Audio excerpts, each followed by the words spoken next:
Bonjour, je suis Christophe Maury sur RTL.fr et j'ai eu la chance de publier 2 romans aux éditions Gallimard Jeunesse.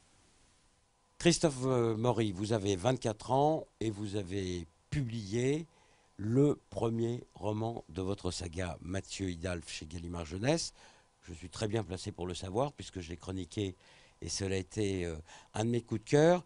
Vous avez 24 ans, mais tout a commencé avant. Alors moi, ce que j'aimerais savoir, vous savez que nous sommes en train de faire un énorme concours jeunesse et il aurait pu vous intéresser d'ailleurs ce concours jeunesse puisque nous allons élire quelqu'un dont ce n'est pas le boulot, qui n'a jamais été édité ni publié.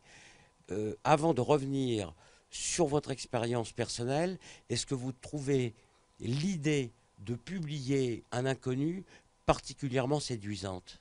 Ah oui, je trouve l'idée vraiment très séduisante et je regrette qu'elle n'ait pas été lancée quelques années plus tôt, j'aurais été complètement fou et même à 15 ans, adolescent puis jeune homme, j'aurais adoré participer à un concours comme celui-ci. J'avais un petit regret, un petit pincement au cœur d'envie quand j'ai vu que ce concours était organisé. Ça dit, vous vous êtes merveilleusement débrouillé. Comment tout a commencé? Est-ce que dès l'âge de 15-16 ans, vous vous êtes tout de suite dit, je sais ce que je veux faire, je veux écrire? Alors j'étais persuadé effectivement que ce serait une passion et c'est venu très tôt surtout l'envie d'être publié, de me lancer dans cette aventure difficile. Je n'étais pas du tout conscient des difficultés qui allaient survenir, mais j'avais cette envie et cette envie elle est venue dès mes 13 ans, dès que j'ai commencé à écrire. Et surtout, mon rêve, c'était de travailler avec Gallimard Jeunesse, parce que c'était l'éditeur dont je lisais les livres enfants, c'était l'éditeur de Harry Potter qui était tellement important pour moi dans ma vie de jeune lecteur et de jeune auteur. Et donc à 13 ans, tout de suite, j'ai envoyé mon premier manuscrit, euh, tremblant vraiment d'impatience, d'émotion et d'espoir à Gallimard Jeunesse. Et ce qui est formidable pour moi tout au long de cette aventure, c'est qu'elle a commencé en fait quand j'avais 13 ou 14 ans. Gallimard Jeunesse est le seul éditeur qui m'a encouragé tout de suite, c'est le premier d'ailleurs, et systématiquement. C'est-à-dire que j'ai renvoyé 3 ou 4 fois mon manuscrit entre mes 13 et mes 16 ans, et toujours j'ai eu droit à des encouragements, c'était des refus, mais des encouragements tout de même, et ça m'a beaucoup aidé parce que à 13 ans on ne sait pas dans quel milieu on s'aventure, et j'avais un regard au-dessus de moi d'un coup qui m'encourageait à persévérer. Alors là, la saga, parce que là, vous êtes parti a priori sur 5 aventures différentes de Mathieu Hidalph. J'ai adoré, c'est le prince rebelle de la bêtise. Sur cette saga, comment ça s'est passé pour écrire le premier volet? Vous avez commencé quand et vous avez contacté qui? Alors j'ai commencé, j'avais presque 22 ans, 21 ans et une dizaine de mois. J'ai écrit ce premier tome assez vite et donc tout de suite je l'ai envoyé à Gallimard Jeunesse et à 2 ou 3 autres éditeurs. Mais Gallimard Jeunesse propose d'envoyer ses manuscrits, aux auteurs d'envoyer leurs manuscrits par mail, ce qui fait gagner du temps, ce qui fait gagner de l'argent surtout quand on est un jeune auteur parce que imprimer, envoyer par la poste c'est des coûts. Donc je l'ai envoyé en premier à Gallimard Jeunesse et comme c'était un nouveau système via une boîte mail, je l'ai adressé à personne en particulier. De toute façon je connaissais personne physiquement dans cette maison d'édition. Et la réponse est venue très vite, la première réponse est venue très vite, elle est arrivée par un hasard complètement inouï le jour de mes 22 ans. Ils n'en avaient aucune idée, hein. De toute façon ils n'auraient pas fait ça pour me faire plaisir. Mais donc le jour de mes 22 ans, j'ai cette première réponse et maintenant à chaque fois que je fête mon anniversaire, j'ai aussi une pensée pour Gallimard Jeunesse et pour le début de cette aventure. Le jour de vos 22 ans, le déclic, c'est parti. On sait que vous allez être publié. C'est donc un premier manuscrit, mais ça ne veut pas dire que ce premier manuscrit, il va être publié tel quel. Il y a probablement un gros boulot de correction derrière. Comment ça se passe? Une fois qu'on vous dit, vous nous intéressez.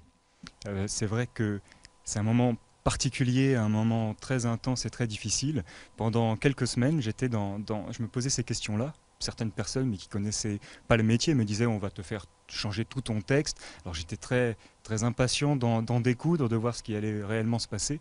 Et donc le premier rendez-vous, moi j'arrive avec la fleur au bout du fusil, vraiment comme un enfant dans cette maison d'édition qui m'avait fait rêver. Je pensais que c'était pas petit, mais qu'il y avait quelques personnes qui travaillaient. J'arrive dans un immeuble gigantesque, enfin, c'était très impressionnant. Et tout de suite, j'ai été dans le vif du sujet. Moi, j'arrivais avec mon premier tome. On m'a demandé tout de suite combien il y en aurait en tout. On m'a demandé si possible de fournir un synopsis de chacun des tomes de la série. Des questions comme ça qui tout de suite ont été très impressionnantes. Et c'est seulement dans un second temps qu'on a attaqué les corrections quand j'ai eu un éditeur. Et en fait, ces corrections, on m'a beaucoup aidé sur certaines choses, notamment pour expliquer, faire venir les éléments de manière progressive, pour expliquer le royaume dans lequel ça se situe, les personnages. C'était beaucoup un travail de ce genre. Et sinon, on m'a pas du tout fait réécrire tout le texte, et ça j'en suis très heureux. C'est-à-dire, c'est pas du tout une copie de français avec du rouge partout. Ce sont des indications souvent très générales sur par exemple, ce chapitre nous semble un peu lent, peut-être que ça pourrait être plus dynamique, et c'est beaucoup des observations de ce genre. Entre le moment où tu rencontres ces gens de Gallimard, qui sont en fait des professionnels, qui lisent à longueur de temps des romans et qui te donnent des indications, combien de temps tu les vois, tu le déposes, tu corriges pour que ce soit publié? Combien de temps ça a pris? Alors, c'était aussi ça très impressionnant quand on découvre le milieu. Moi, ça m'a fait penser à ces acteurs dont on voit la promotion. Et en fait, ils ont fini de tourner leur film 2 ans plus tôt. Le tome 1 de Mathieu, entre le moment où j'ai rencontré mes éditeurs et le moment où il est sorti, il y a eu presque 2 années d'écoulées. Donc c'est gigantesque. Et quand on m'a parlé de ces 2 années, au départ, ça me semblait colossal. Et je me suis dit, mais c'est fou, c'est même terrible de rester si longtemps avec ce livre entre les mains, en sachant qu'il va sortir, mais en attendant ce jour. Et en fait, cette attente a été pour moi une des choses les plus importantes parce que je m'engageais effectivement dans une très longue série et sans ces 2 années, je pense que j'allais dans le mur. Parce que ces 2 années m'ont permis d'assainir toute la série, d'envisager réellement chacun des tomes, de retravailler même ce premier tome pour en être satisfait, avec soudain une exigence réelle qui était plus celle d'un jeune qui écrit devant son bureau pour lui et pour lui seul. Là, j'avais l'occasion de travailler avec un très grand éditeur et de tout mettre dans la bataille. Et c'est ces 2 années de délai finalement qui m'ont permis de faire ce travail. Dis-moi, pendant ces 2 ans, comment tu as vécu? Tu faisais pas d'études? Ta mère est milliardaire? Alors, j'avais 22 ans, donc j'étais encore dans le courant de mes études. D'ailleurs, ça, c'est très amusant, c'est les parents. Quand j'ai appris cette nouvelle, il fallait que je rende le tome 2 très vite pour que Gallimard, éventuellement, s'engage sur la saga. Enfin, me dise, on croit vraiment en cette série.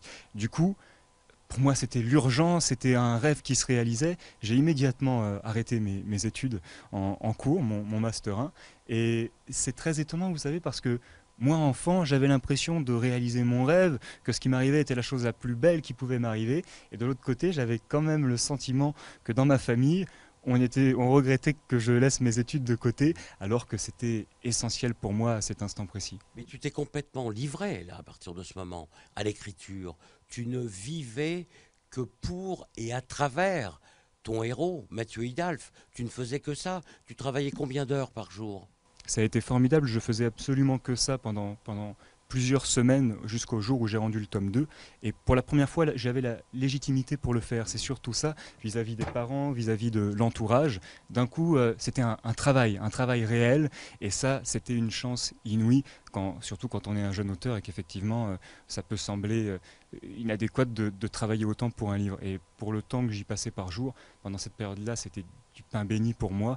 Et je travaillais parfois plus de 10 heures, c'est sûr, devant l'ordinateur. C'est simple, parfois je me levais, j'y étais à 8 heures. À minuit, 1 heure, j'arrêtais, j'avais fait qu'écrire. C'était formidable. Tu te fixais un nombre de pages par jour, une dizaine. Tu avais une sorte de contrat en disant là, il faut que j'ai 10 pages par jour. J'ai vu une interview que vous avez fait d'Eric Lhomme. Il a fait une réponse à cette question que j'ai trouvée très juste. Il a dit, je travaille en termes d'étapes. Et finalement, c'est la même chose pour moi. Je me dis jamais je vais faire un certain nombre de pages aujourd'hui, mais si possible, je travaille en étapes, c'est-à-dire en chapitres, en gros événements dans la narration, parce que c'est difficile d'aller se coucher le soir en ayant laissé son héros dans une situation dramatique et que si possible, c'est mieux d'avoir terminé une scène, d'avoir terminé une étape pour pouvoir enchaîner le lendemain ou les jours suivants sur d'autres étapes. Tu n'as pas complètement répondu à ma question quand je t'ai dit comment as-tu fait pour vivre? En fait, ta mère t'a aidé pendant l'écriture. Tu pouvais pas t'en sortir autrement. Alors dans la mesure où j'étais étudiant, j'ai laissé mes études de côté, je travaillais le week-end pour la réunion des musées nationaux. Donc dans les musées parisiens, j'étais au guichet, au vestiaire, au contrôle pendant 3 ans. Et ça m'aidait à garder déjà un pied dans le réel. Je savais que tous les week-ends, j'étais en contact avec du monde, avec les visiteurs de musées de France. Et effectivement, même jusqu'à aujourd'hui, ma mère continue de m'aider, par exemple un peu financièrement, parce que c'est un énorme travail aujourd'hui pour moi, pour lequel je sacrifie presque tout. Je travaille à mi-temps par ailleurs, mais pour l'instant, je ne suis pas au moment où j'en vis. Donc ça c'était le 1, le voici, le premier défi. Le 2, il est déjà sorti, c'est la foudre fantôme. Et je t'avouerai que je le trouve encore meilleur que le 1. Et tu en es où du 3? Pratiquement terminé? Pratiquement fini ou encore pas mal de boulot? Alors, pratiquement terminé, mais encore pas mal de boulot. Il sort en octobre normalement, donc je suis dans la dernière ligne droite, et c'est une grosse bataille pour finir ce tome 3.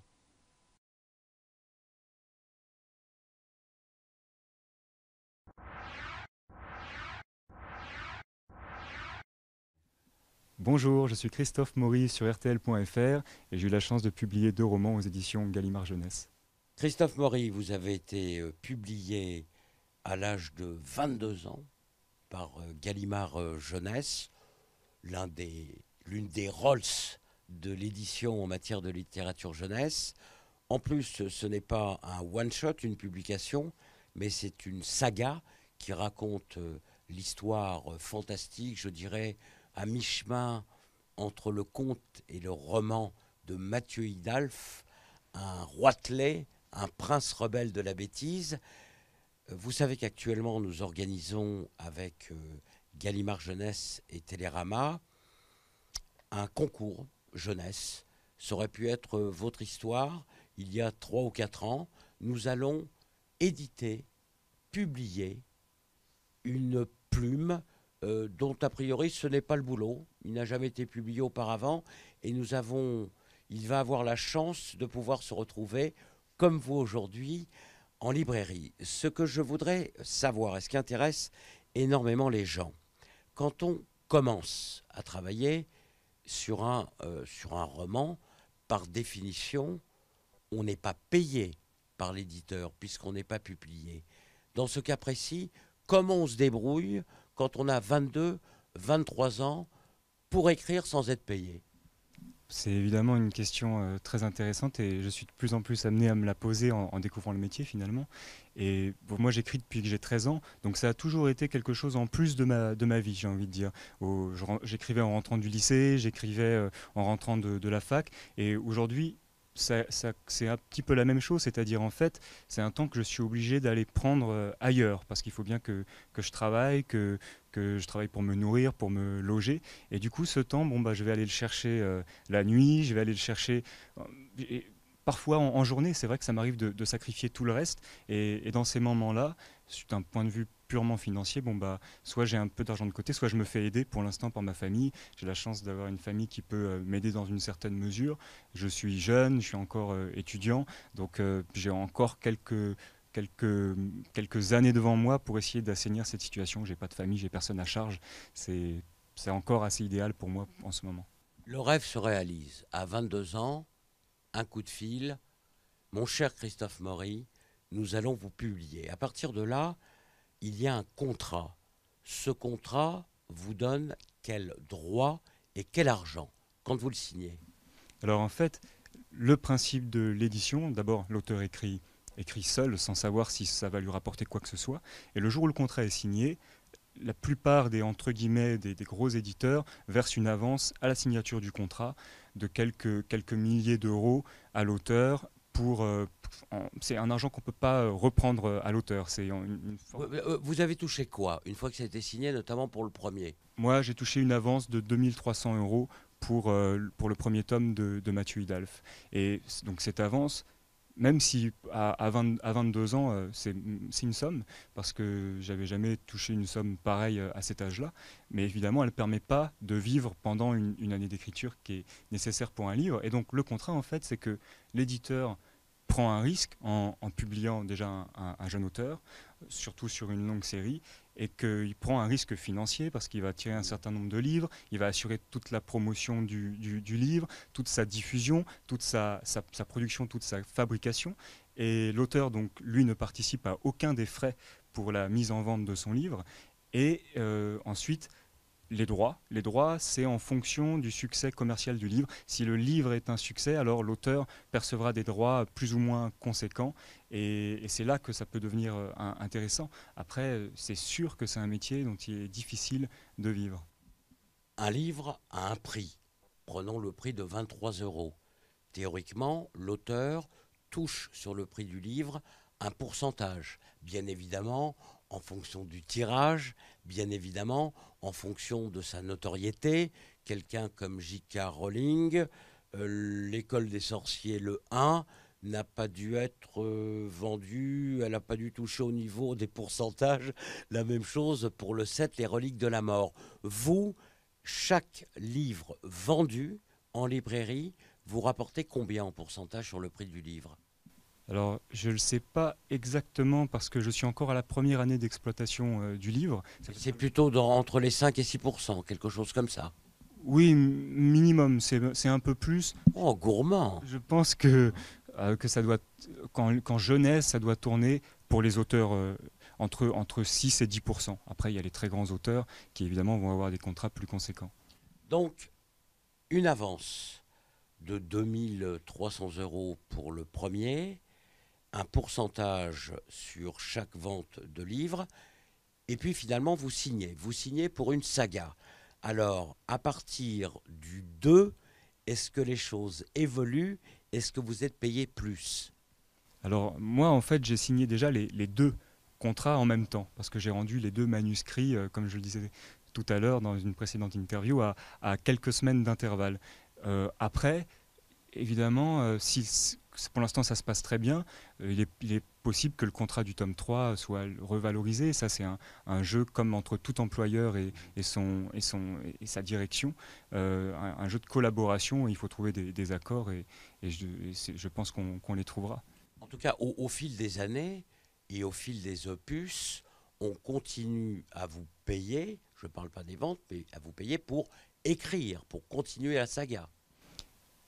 Pas, pas tout à fait, j'ai envie de dire, puisque on signe un contrat à la remise du manuscrit. Donc en fait, le tome 3, par exemple, ça fait une année entière que je l'écris et je toucherai pas d'argent sur ce tome 3 avant la remise du manuscrit à l'éditeur.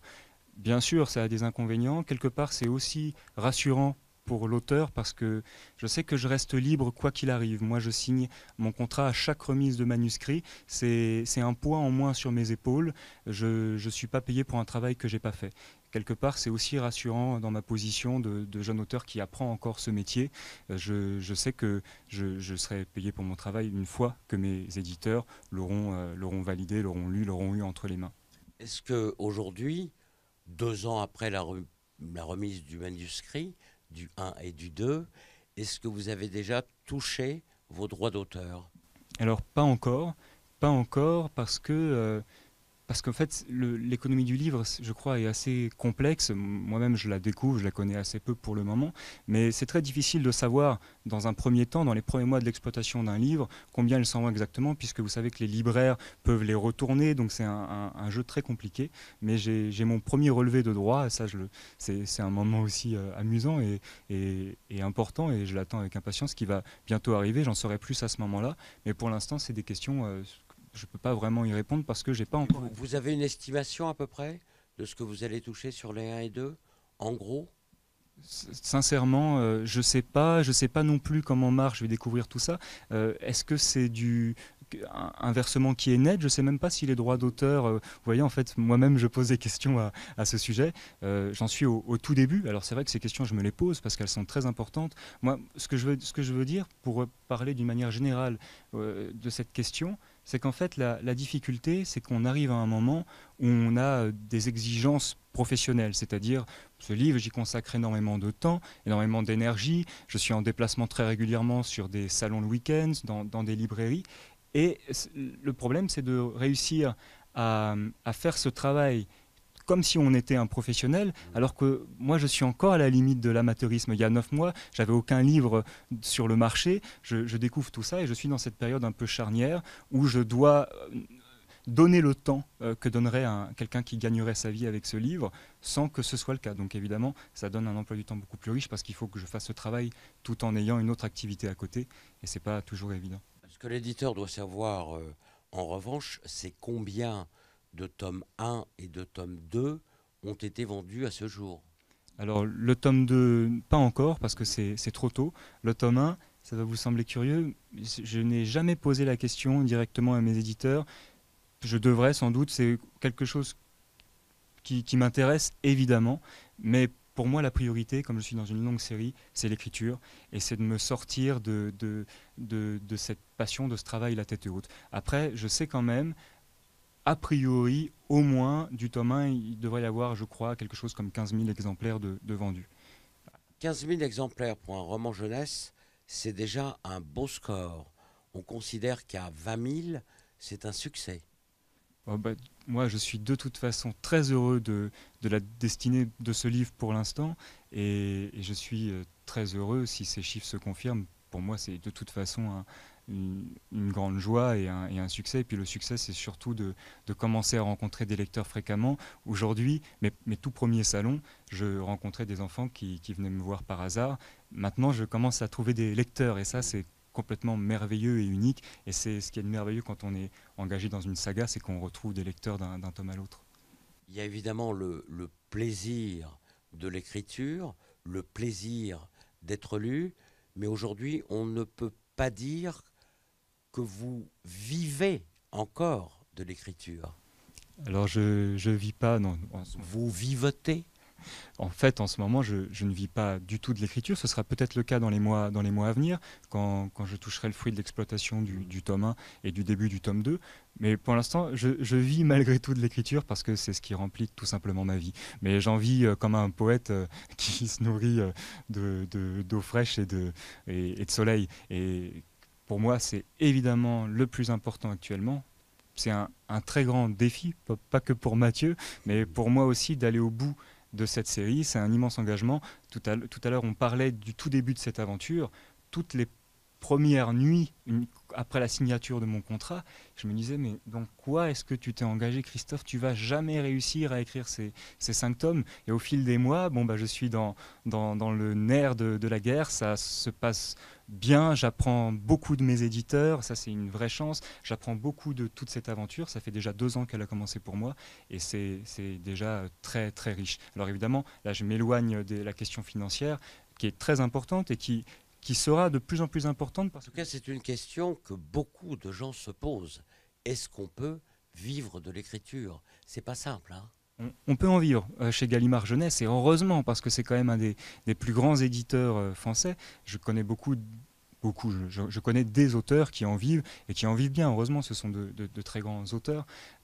Bien sûr, pour revenir à ce que je disais, moi j'ai la chance d'être encore jeune, d'avoir personne à charge, et du coup de me consacrer presque exclusivement à la passion de l'écriture. Mais dans quelques années, si j'ai des enfants, si j'ai un foyer, si j'ai des responsabilités, il est évident que ces questions, j'y penserai beaucoup plus fortement, parce qu'il faudra faire de vrais choix. Maintenant que c'est parti, parce que c'est parti, vous êtes déjà sur une saga de 5 Mathieu Hidalf, ce qui n'est pas rien. Vous avez commencé à 22. Si on considère, allez quoi, une publication à peu près tous les 9 mois, si vous tenez le rythme, pratiquement à 26 ans, 27 ans, vous aurez déjà derrière vous une saga. Est-ce que depuis que vous vous êtes lancé dans l'écriture avec à la clé la publication, la teinte de votre vie a changé? Oui, elle a réellement changé, et elle a surtout changé parce que je parlais tout à l'heure de la légitimité. C'est pas évident de faire le choix d'écrire, de laisser de côté éventuellement une part de ses études, de faire le choix en fait d'une vie qui n'est pas évidente. Et aujourd'hui, grâce à cette aventure éditoriale, grâce à Gallimard Jeunesse, je peux me consacrer à cette passion en ayant le sentiment de faire le bon choix. Et ça, c'est évidemment quelque chose qui a changé dans ma vie. Aujourd'hui, quand je dis je travaille et que je vais écrire pendant 10 heures, on me croit quand je dis que je travaille. Quand j'avais 16 ans, bah, je disais je vais travailler, mais c'était beaucoup moins évident. Travailler, c'était plutôt faire la dissertation qu'il fallait rendre à la professeure de français.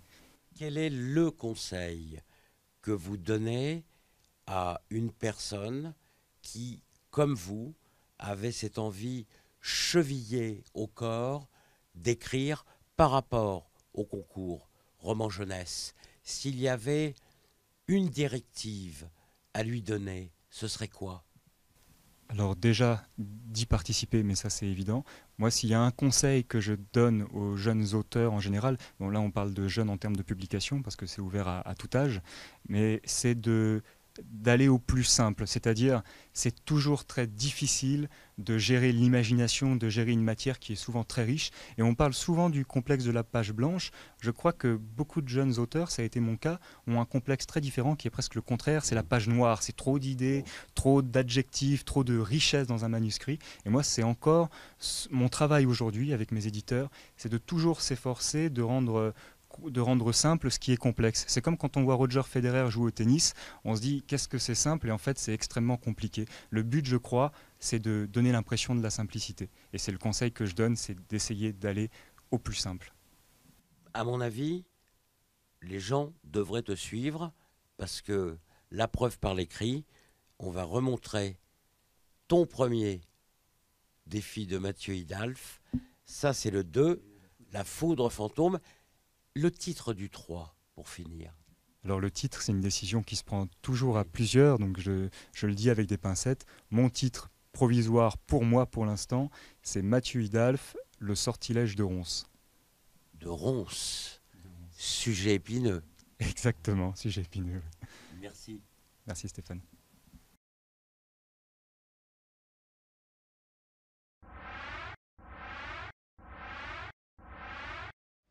Mon cher François, nous allons rentrer dans l'un des sanctuaires de Paris, Gallimard Jeunesse.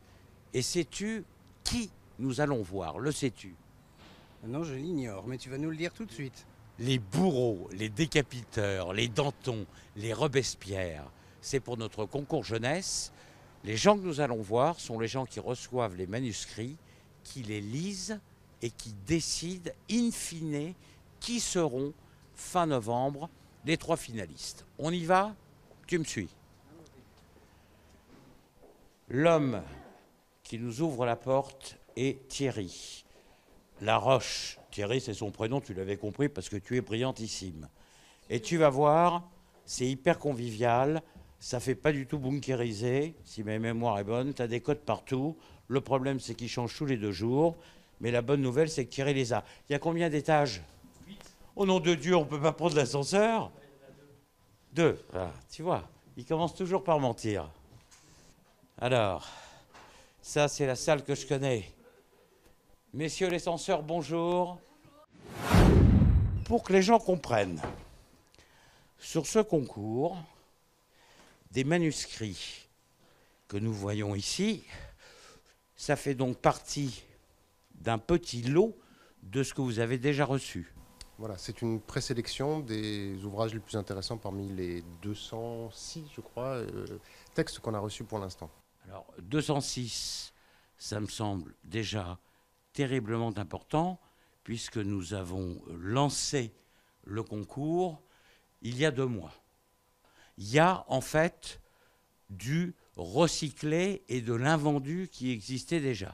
Je crois que c'est un peu l'objectif de ce concours, c'est aussi de dédramatiser la notion de publication en offrant une possibilité aux auteurs inquiets, intimidés d'aller du côté de la maison Gallimard, de nous envoyer des textes qui effectivement, je crois, étaient déjà écrits. Et je crois qu'on va recevoir dans une 2e fournée les textes écrits spécialement pour ce concours. On peut estimer à quoi? Je sais que c'est compliqué, mais 600, 700, in fine, 800 manuscrits? On devrait flirter avec les 800 manuscrits, sans doute. Alors, autour de cette table, il y a 2 niveaux, si je puis dire, d'intervenants. Le premier niveau, c'est le lecteur ou la lectrice. En l'occurrence, c'est toi. tu as lu combien déjà de manuscrits à ce jour? C'est difficile de calculer ça. 30, 40? Sans doute dans ces eaux-là, oui. Est-ce qu'il y a un manuscrit que tu as lu parmi ceux-ci? Montre-moi. Oh la vache. Là, on voit tout. Ça fait quoi? Tu as à peu près 200 pages? Oui, quelque chose comme 200 pages, oui. Un manuscrit, très très vite. On sent tout de suite, au bout de 3 pages, faute de syntaxe, coquille, mélange de serbo-croate, histoire inintéressante. Dans ce cas-là, qu'est-ce que tu fais? Tu l'écartes tout de suite? Ça dépend si... Mais il y a souvent des choses à rattraper quand même, on veut voir quand même. Non, mais rattraper, ça c'est l'histoire d'une vie. Tout de suite, regarde, montre-moi. Là, j'ai la nausée, j'ai vomi, je commence quand même pas mal, ça fait tout de suite rêver. Je crois pas que tu devrais aller faire un tour chez le médecin d'école, non, ça devrait aller. Si ça se reproduit, j'irai. Tu as dû tomber sur des choses abomineuses. Est-ce que j'en ai lu? Oui, mais en général, on le lit quand même en entier parce que pour savoir si l'histoire est intéressante. Pour savoir si c'est aussi mauvais du début à la fin. Ça, c'est un thème, tu gagnes du temps. Mais il y a beaucoup de critères différents qui entrent en ligne de compte. Parlons justement des critères. Le 1, c'est le topissime.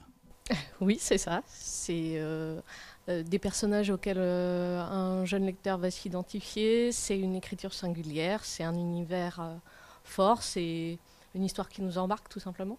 Là, on en a 206 pour l'instant. Est-ce qu'il y a du 1? Moi, j'en ai lu un que j'estime potentiellement 1. C'est-à-dire que c'est pratiquement du 2. Donc, on vient au 2.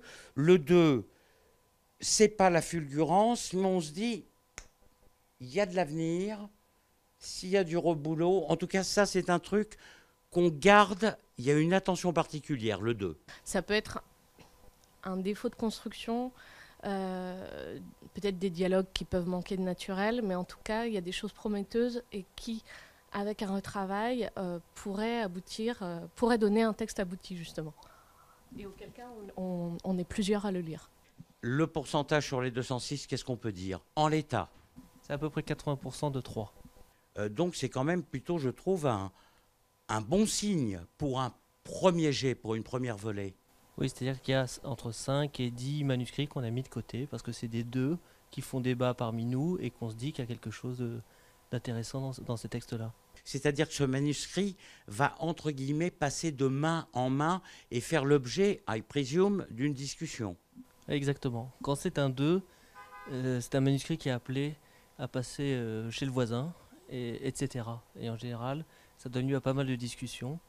C'est vrai qu'on n'applique pas de grille de critères objectifs pour savoir si un roman est bon ou pas. La lecture relève toujours de l'intime et d'une certaine subjectivité. Et donc on défend son point de vue et ce qu'on aime. Mais cette subjectivité, évidemment, est modérée par la décision collective. Est-ce que ce sont des romans vie quotidienne? Est-ce qu'il y a une tonalité science-fiction, fantasy?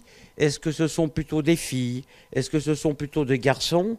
Et est-ce qu'ils ont plutôt 82 ans ou 27? C'est 27 justement.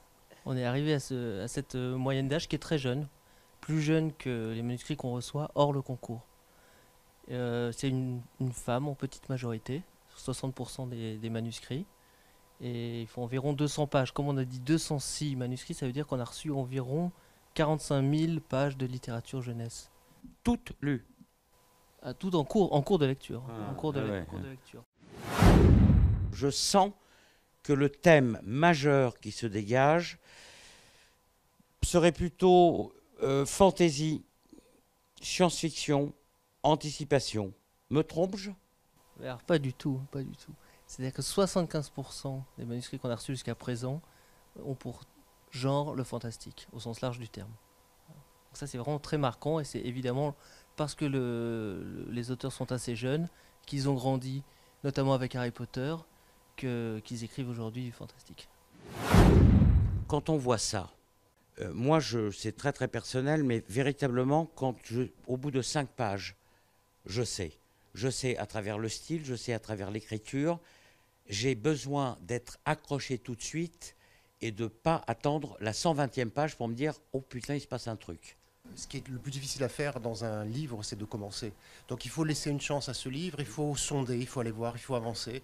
Et le travail de l'éditeur sera aussi certainement après de pouvoir dégager le livre du marbre dans lequel il est encore, là, comme une statue qui n'est pas encore sortie de la forme de la pierre. Donc ça sera notre travail. Et on ne peut pas, je crois, capituler trop vite sur les 20 ou 30 premières pages qui peuvent être ratées, dans lesquelles le ton n'est pas encore trouvé. Là, ce que je vois quand même sur ce bouquin, non seulement, c'est pareil pour tous, hein, ça a été lu de la première à la dernière page, et il y a déjà un résumé, ce que je pourrais peut-être appeler une fiche de lecture. C'est toujours le même principe. Oui, on fait au moins une fiche de lecture. Et donc on a une fiche avec toujours un résumé et à chaque fois une petite synthèse au début qui résume l'avis du lecteur. Et ensuite il développe toujours les points négatifs, les points positifs et son avis. Donc est-ce qu'il faut faire d'autres lectures ou est-ce qu'on l'écarte Le point positif, c'est quoi pour un roman? A priori, c'est l'histoire, c'est l'univers. Ça en fait partie, c'est un des points les plus importants. Après il y a également l'écriture.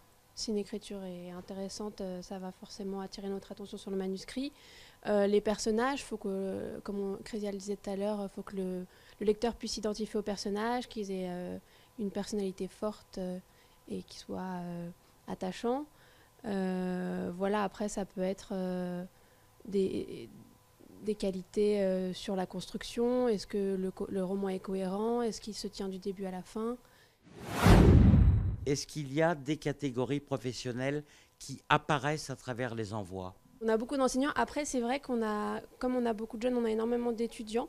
Et sinon, après, c'est très, très diversifié. On peut avoir des vétérinaires, des médecins, des cadres, il y a un peu de tout. Ouais, mais enfin, on est quand même, enseignant, ça ne m'étonne pas du tout, mais on reste quand même dans des catégories, entre guillemets, sociales dites un tout petit peu haute sur les gens qui envoient pour l'instant. Je crois que c'est un des objectifs de ce concours, c'est de montrer que cette maison est une maison ouverte et que grâce à ce concours, tout le monde peut se présenter. Et j'espère que progressivement, effectivement, on pourra avoir des manuscrits venant d'absolument tous les milieux intellectuels et sociaux. Le gros, me semble-t-il, est à venir à travers les 206 romans. Est-ce que vous avez eu, l'un d'entre vous, une fulgurance en disant ça, aujourd'hui, on ne peut pas le laisser passer et il doit faire partie, quitte à ce qu'il y ait du reboulot, bien évidemment après, des 3 finalistes, des élus, ou pour l'instant, non? Pas encore, j'ai l'impression qu'il y a des éléments qui sont des éléments forts dans un certain nombre de textes qu'on a sélectionnés. Rien encore qui rassemble les 3 éléments forts pour moi, c'est-à-dire une histoire construite, solide et intéressante, des personnages qui existent et enfin un ton particulier. J'ai l'impression qu'on est soit dans l'un, soit dans l'autre et que pour l'instant, l'assemblage ne s'est pas encore tout à fait produit. C'est très prometteur, mais il n'y a encore rien qui soit véritablement abouti à mon sens pour l'instant.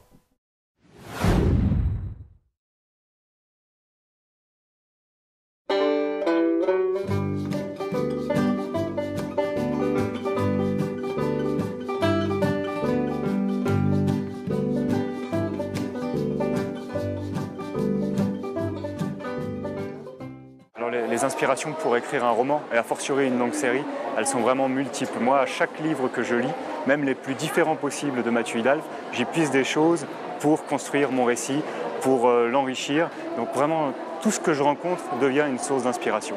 Mais s'il y avait une source majeure, c'est vraiment Harry Potter qui a été ma première lecture d'adolescent. Et entre mes 10 et mes 18 ans, j'ai attendu la parution des 7 tomes. Donc je fais vraiment partie de cette génération Harry Potter. Et je pense que si j'ai eu envie d'écrire une série, depuis que je suis tout jeune ado, c'est grâce à l'influence de Harry Potter.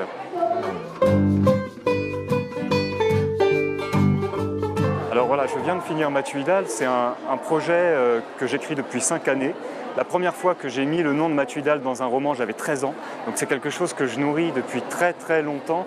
Et finalement, c'est plus difficile que je ne le pensais de rebondir immédiatement sur autre chose.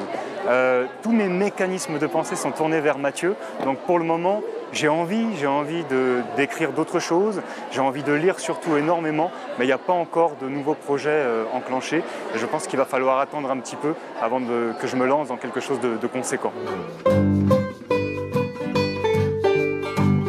C'est sûr que défendre Harry Potter, ça ne sert plus à grand chose aujourd'hui. Moi, j'insiste toujours parce que je fais vraiment partie de cette génération-là et je pense que ça a révolutionné toutes les règles de la littérature jeunesse et j'ai grandi avec ça. Je pense que c'est une chance pour tous les lecteurs d'aujourd'hui, Harry Potter, et que pour les auteurs, ça a offert aussi beaucoup de nouvelles possibilités. Donc pour moi, c'est vraiment la pépite des pépites en tant que lecture.